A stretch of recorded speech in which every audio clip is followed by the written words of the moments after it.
பிரம்மதேவர் கைலாயம் வந்து சிவபெருமானை சந்தித்துவிட்டு திரும்பிய போது சிறுவனாக இருந்த கார்த்திகேயன் அங்கே விளையாடி கொண்டிருந்தார்.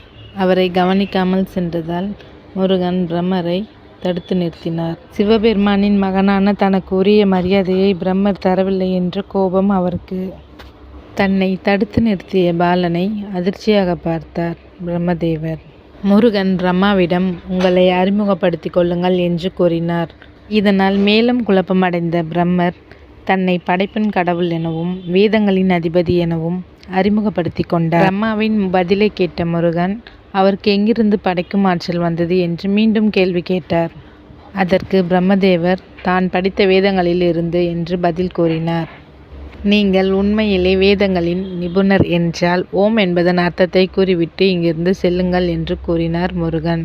இதனால் கோபமுற்ற பிரம்மதேவர் ஓம் மந்திரத்தின் அர்த்தத்தை கூறிவிட்டு அங்கிருந்து